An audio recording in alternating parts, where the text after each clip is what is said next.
Hello friends, तो हम कहाँ थे? Cost of acquisition of right issue. Right issue important है, 2 मार्क्स में आ जाता है। ठीक है, तो राइट इशू का मतलब क्या होता है वो मैंने आपको प्रीवियस क्लास में बता दिया था कि जो एग्जिस्टिंग शेयर होल्डर होते हैं, अगर कंपनी न्यू शेयर्स इशू कर रही है तो एग्जिस्टिंग शेयर होल्डर को ही पहले सबसे उनको खरीदने का राइट दिया जाता है। ठीक है, इसको ही राइट इशू कहते हैं। तो अगर जो राइट उसको दिया गया था शेयर होल्डर को, वो अगर किसी अपने नॉन के लिए उस राइट को त्याग देता है और इस एवज में वो उससे कुछ कमीशन लेता है, ठीक है, और कमीशन भी उस कॉस्ट का ही, जो शेयर उसने खरीदे उस कॉस्ट का ही पार्ट माना जाता है। इसको एक एग्जांपल से आप समझेंगे तो ज़्यादा क्लियर होगा। मिस्टर एक्स ने purchase from Y the rights to subscribe for 200 units of a mutual fund at the rate of 2 per unit and paid 13 per unit to mutual fund. Find out the cost of acquisition of 200 rights unit. कि इसमें क्या बता रहा है, mister X ने purchase किया mister Y से उसका राइट 200 यूनिट्स को, जो म्यूचुअल फंड की थी, खरीदने का। ठीक है, इसके बदले में उसने 2 रुपये पर यूनिट उसको कमीशन दिया मिस्टर वाई को, और 13 पर यूनिट म्यूचुअल फंड को दिया। तो इसका मतलब क्या हुआ, मिस्टर वाई क्या हुआ, उसका म्यूचुअल फंड का एग्जिस्टिंग शेयर होल्डर हुआ, और म्यूचुअल फंड ने उसको सबसे पहले राइट दिया था कि वो उन 200 शेयर्स को खरीदे, बट उन यूनिट्स को खरीदे। बट क्या करा, मिस्टर एक्स ने मिस्टर वाई से वो राइट खरीद लिया, और उसके बदले में उसने क्या करा, उसको 2 रुपये पर यूनिट के हिसाब से उसको कमीशन दिया, और 13 रुपीज़ पर यूनिट के हिसाब से म्यूचुअल फंड से उन यूनिट्स को खरीद लिया। तो इसमें हमें बताना है कॉस्ट ऑफ एक्विजिशन क्या होगा 200 राइट यूनिट्स का। ठीक है, सॉल्यूशन में देखिए, amount paid to mister Y को उसने पे करना है 200 राइट्स यूनिट्स के हिसाब से, 2 रुपीज़ पर यूनिट के हिसाब से 400 रुपये हो गया, लिख देंगे। ठीक है, amount paid to mutual fund को अगर उसने देना है 13 रुपीज़ पर के हिसाब से बता रखा था, 200 रुपीज़ इंटू 13 पर यूनिट हो जाएगा 2600। ठीक है, टोटल को ऐड कर देंगे, कॉस्ट ऑफ एक्विजिशन माना जाएगा 3000। ये किसके लिए माना जाएगा, मिस्टर एक्स के लिए कॉस्ट ऑफ एक्विजिशन मानी जाएगी, क्योंकि अगर कोई एसेट खरीदते हैं उससे रिलेटेड भी जो एक्सपेंसेस करते हैं, ये उससे रिलेटेड एक्सपेंसेस तो हो गया। ठीक है, तो उसको भी कॉस्ट ऑफ एक्विजिशन में ऐड किया जाता है। उम्मीद है आपको ये समझ आ गया होगा। उसके बाद हम करते हैं 6th पॉइंट, जो कि आ रहा है cost of acquisition of capital asset acquired before 1 अप्रैल 2001। कि उस दशा में हमें क्या कॉस्ट ऑफ एक्विजिशन माननी है जब कैपिटल एसेट एक्वायर की गई थी 1 अप्रैल 2001 से। तो मैंने आपको बताया था कि जो भी कैपिटल एसेट खरीदी गई थी 1 अप्रैल 2001 से पहले, उसकी एक्चुअल कॉस्ट और 1/4/2001 पर उसकी फेयर मार्केट वैल्यू, जो मार्केट में वैल्यू थी, whichever is beneficial for the assessee. Beneficial कौन सी होगी, हायर वाली होगी, क्योंकि जितना हायर अमाउंट लेंगे उसको उतना ही इंडेक्स करने पर उसकी वैल्यू उतनी ही हायर आएगी। ठीक है, और उससे और ज़्यादा से ज़्यादा अमाउंट लेस हो पाएगा। ठीक है, तो टोटल कैपिटल गेन कम आएगा, जिससे कि हमारा टैक्स बच जाएगा। ठीक है, तो हायर वैल्यू लेंगे हम। ठीक है, इसको आपको क्लियर हो गया होगा। Cost of acquisition of an asset acquired by the previous owner before 1 April 2001 by any mode under section 49(1). तो कह रहा है कि उसने एनी मोड यानी खरीदी नहीं है, उसने एक्वायर नहीं की है,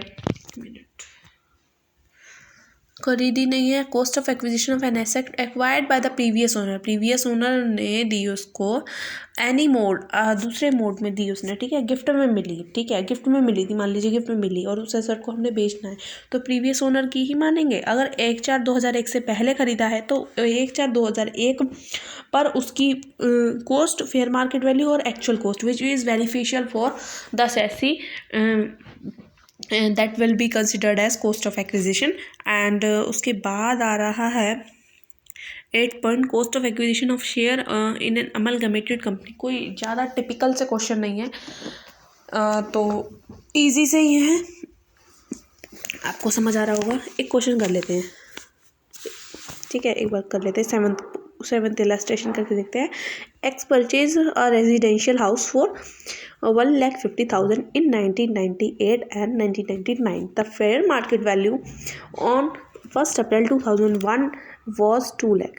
देखिए उसने 1,50,000 का खरीदा था। कब खरीदा था? 98 और 99 में खरीदा था।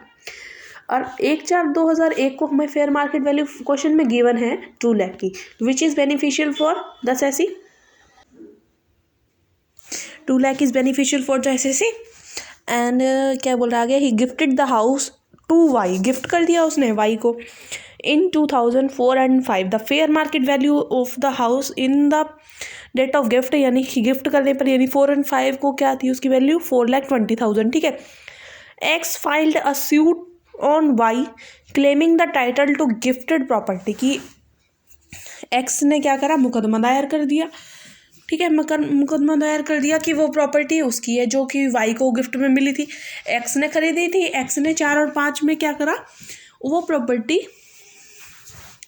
वाई को गिफ्ट कर दी। पर जेड ने क्या वाई पर मुकदमा कर दिया कि वो प्रॉपर्टी जो उसको गिफ्ट में मिली है वो उसकी है, उस प्रॉपर्टी पर उसका राइट है।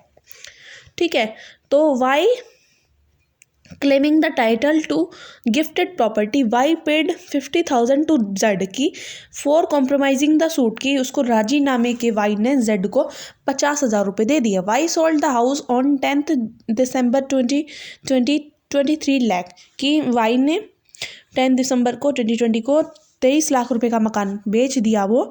और determine the chargeable capital gain in the case of X and Y and the cost of acquisition on in index 2001 and 2 and 4 and 5 and 2021 is 100, 113 and 301 respectively दे रखा है हमें। ठीक है, computation of capital gain. Sale consideration, हम cell देखते हैं। Sale consideration कितना था?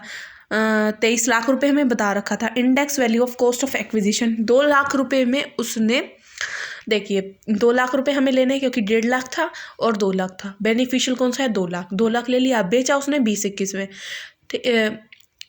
ठीक है, 2021 में बेचा। 2021 की वैल्यू कितनी है? 301। 301 लिखेंगे डिवाइडेड बाय, हम ले रहे हैं 2001 की वैल्यू 2 लाख रुपए, तो उसका ही इंडेक्स वैल्यू रखेंगे, डिवाइड करेंगे 100 से, तो ये आ जाएगा 6,02,000। इसमें से सेल कंसिडरेशन में से माइनस कर देंगे कॉस्ट ऑफ एक्विजिशन, यही होता। और बाकी इंप्रूवमेंट तो उसने कुछ किया नहीं है, सेलिंग एक्सपेंसेस भी कुछ नहीं है, तो चार्जेबल कैपिटल गेन आ जाएगा 16,98,000। उम्मीद है आपको क्लियर होगा ये बिल्कुल अच्छे से। ठीक है, उसके बाद हम कर रहे थे 8th point, cost of acquisition of share in an amalgamated company, कि अमलगमेटेड कंपनी, एक अमलगमेटेड कंपनी होती है, एक रिजल्टिंग कंपनी यानी होल्डिंग कंपनी, एक डीमर्जर कंपनी। सेम है इनका केस। ठीक है, अगर मर्जर हो जाता है, ठीक है, तो क्या होता है? शेयर एसेट ट्रांसफ़र हो जाती हैं होने पर जो प्रोपोर्शन लिया जाता है वो प्रीवियस कॉस्ट के हिसाब से लिया जाता है। इसको एक एग्जांपल से हम समझेंगे नेक्स्ट वीडियो में।